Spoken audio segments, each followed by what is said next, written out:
नमस्कार मित्रांनो, आज मी तुमच्याकरता घेऊन आली आहे गार्लिक लच्छा पराठा. तर चला मग आता रेसिपीला सुरुवात करूया. ही वाटी आहे, याच्याने मी 2 वाटी असं पीठ घेणार आहे, गव्हाचं पीठ. 1 वाटी आहे, 2 वाटी. तुम्ही तुम्हाला हवं त्याप्रमाणे जास्त कमी घेऊ शकता. यामध्ये मी अर्ध पळी असं तेल घालून घेणार आहे, म्हणजे पराठे क्रिस्पी व्हावेत म्हणून. अर्ध चमचा मीठ आणि अगदी किंचित असा ओवा याला हाताने रगडून टाकायचा असा छान, म्हणजे याचा छान असा फ्लेवर येतो पराठ्यामध्ये. थोडासा ओवा बघा. आता मी याच्यामध्ये ओवा, मीठ आणि तेल वगैरे घालून छान पीठ असं एकजीव करून घेतलेलं.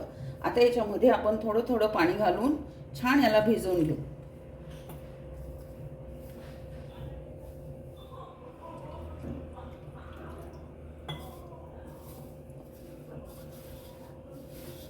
पराठ्याचं पीठ असं छान असं मऊस भिजवायचं. याला खूप असं टाईट नाही भिजवायचं. बघा आता आपलं पीठ छान असं मळून झालेलं आहे. आता याला मी 1 तासाकरता रेस्ट देण्याकरिता ठेवून देणार आहे. डब्यामध्ये असं छान असं टाईट झाकण लावून असं 1 घंटा याला मुरवून घेणार आहे. आता मी गार्लिक पराठा पण बनवणार आहे. थोडं अगदी असं 2-3 थेंब मी याच्यामध्ये तेल घातलेलं. आता हे लसण मी असं छिलून घेतलेलं, म्हणजे किसून घेतलेलं आहे लसण. आणि हिरव्या मिरच्या 3 ते 4 अशा मिक्सरमधून काढून घेतल्या आहे. आता मी हे थोडं याला गरम करून घेणार आहे, कारण पराठ्यामध्ये मी हा मसाला घालून पराठा बनवणार आहे. तर कसं हे एकदम याचा फ्लेवर असा कच्चा लागेल ना, म्हणून मी याला थोडं भाजून घेणार आहे हलकं असं. अगदी थोडं असं मीठ, चिमूटभर मीठ आणि थोडी चिमूटभर अशी मिरेपूड घालती आहे.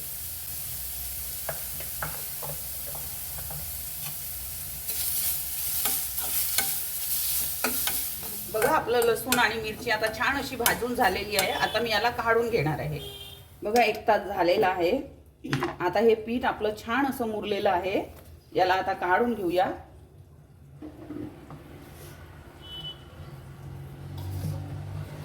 छान आता याला असं एकदा छान असं मळून घेऊ. असा थोडा तेलाचा हात घ्यायचा आणि छान असं रगडायचं.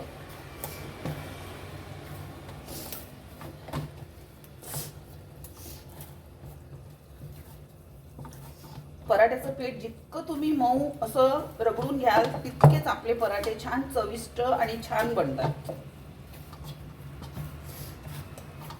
आता मी पिठाचे छान असे गोळे करून घेतलेले. आता हे तूप आहे, मी तूप गरम करून घेतलेलं वाटीमध्ये. आता मी याच्यामध्ये 1 चम्मच असं पीठ टाकणार आहे, 1 ते 1.5 चम्मच. आता मी हा पराठ्याला लावण्याकरिता साठा तयार करून घेणार आहे. बघा आपला साठा छान असा तयार झाला आहे. तूप घेतलेलं आहे, तेल नाही घेतलं. तुम्ही तेल पण घेऊ शकता किंवा बटर पण घेऊ शकता. मी तूप घेतलेलं आहे. तेल याकरता पण नाही घेतलं, कारण तेलाने कसं थोडं चिपचिप होतं आणि तूप कसं बरं असतं, म्हणून मी तूप घेतलं आहे. आता आपण पराठा छान असा लाटून घेणार आहोत.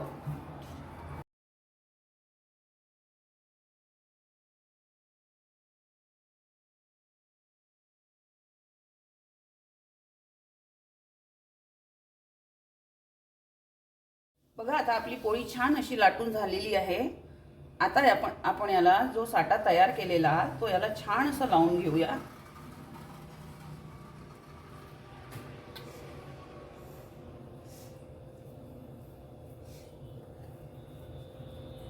बघा आता आपलं हे तूप म्हणजे साठा जो तयार केलेला तो छान असा लावून झालेला आहे. आता याच्यावर पीठ असं छान असं भुरभुर करून घ्यायचं. काय नाही, याला साठा वगैरे आपण व्यवस्थित लावला की याचे लेयर्स पण छान निघतात.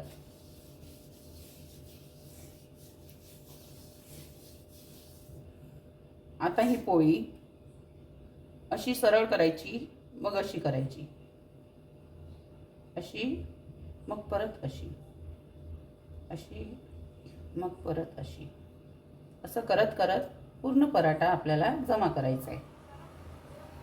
हे बघा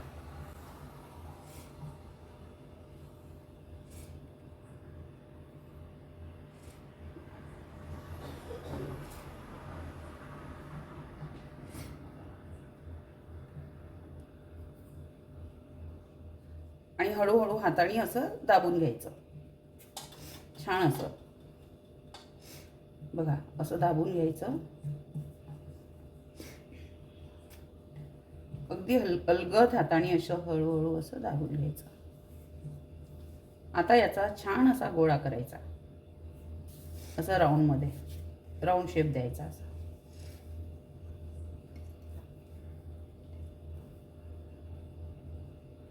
आणि ही जी आहे पोळीचा भाग, हा कोना हा असा खाली दाबायचा. बघा, आपला छान असा गोळा तयार झालेला आहे.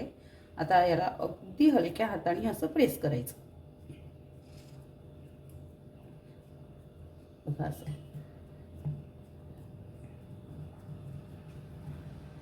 आता याला थोडं पीठ लावायचं आणि अगदी हलक्या हाताने असा लाटून घ्यायचा.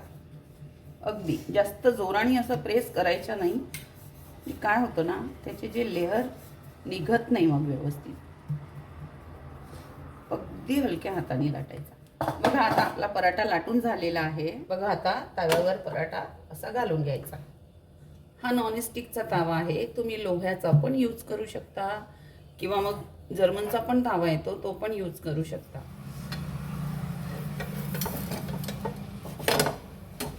बघा, एकीकडून झालेला आहे आपला पराठा. छान छान असा दाबून दाबून शेकायचा याला. आता याला छान असं तूप लावून घेऊ. आपण बटर पण लावू शकतो, आपल्या आवडीनुसार, जे आपल्याला आवडते ते.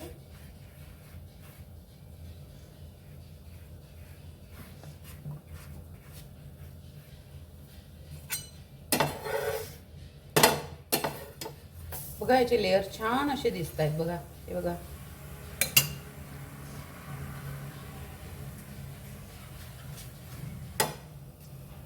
छान असा खरपूस भाजून घ्यायचा.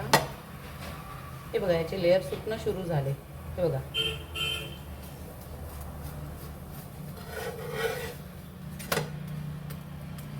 हे बघा.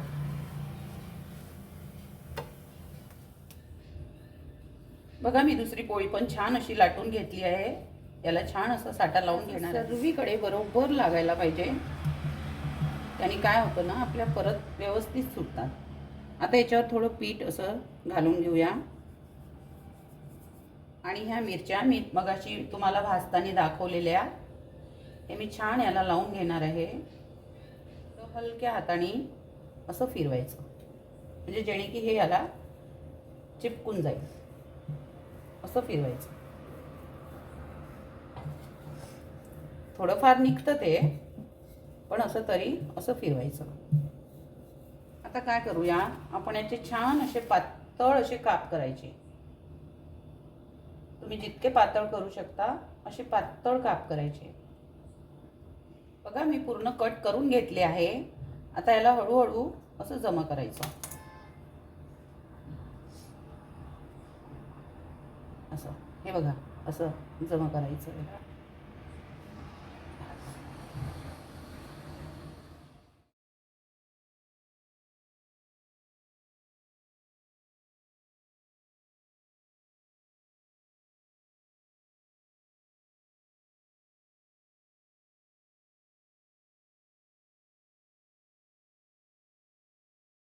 असं हाताने छान असं दाबून घ्यायचं, हलक्या हाताने.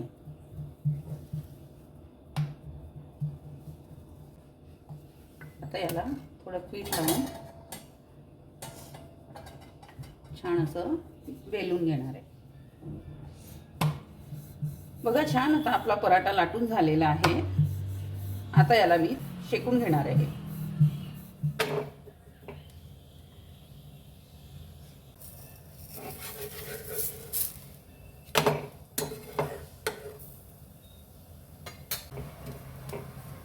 बघा, आता आपला पराठा छान असा शेकून झालेला आहे. आता याला मी थोडं तूप लावून घेणार आहे.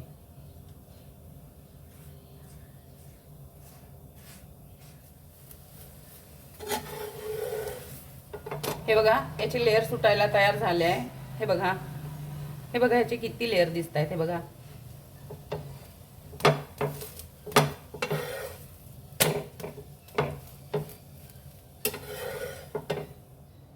बघा आता मी ही पण पोळी लाटून घेतलेली आहे, याला साटा पण लावून घेतलेला आहे, वरून पीठ पण लावून घेतलेलं आहे. आता मी तिळापासून आपण हा लच्छा पराठा कसा तयार करू शकतो ते मी दाखवणार आहे. हे तीळ आहे, लाटण्याने असं दाबून घ्यायचं, होऊन जातं, ते निघत नाही. आणि आता हा आपलं लसण आणि मिरचीचा ठेचा, याच्यामध्ये मी थोडी मिरेपूड पण घातलेली होती, मग अशी मी हे गरम केलं तेव्हा. तुम्ही पण घाला, छान अप्रतिम चव येतो याची, खूप टेस्टी लागतो. एकदा नक्की बनवून बघा. आता याला असं, मग असं, परत असं, मग परत असं. बघा छान शेकून झालेला आहे आपला पराठा. आता हे बघा, याचे लेअर सुटायला पण रेडी आहे.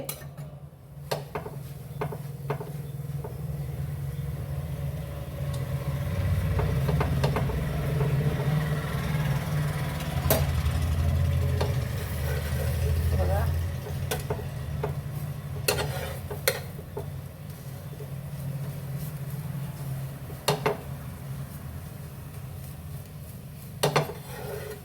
हे बघा, याचे लेअर असेच. तर अशी होती आज आपली ही लच्छा पराठा याची रेसिपी. हे बघा, याचे छान असे लेअर सुटत आहेत. आणि हा गार्लिक पराठा आहे. तुम्ही पण या पद्धतीने बनवा नक्की. हे बघा किती छान असे लेअर आले आहे. आपण याला सॉससोबत, दह्यासोबत, लोणच्यासोबत, कशासोबत पण खाऊ शकतो, किंवा 1 कप चहाही असला तरी त्याच्यासोबत हा पराठा अप्रतिम लागतो. माझ्या चॅनलवर नवीन असाल तर माझ्या चॅनलला सबस्क्राईब करा, लाईक करा, शेअर करा, कमेंट करा. आपलं खूप खूप धन्यवाद.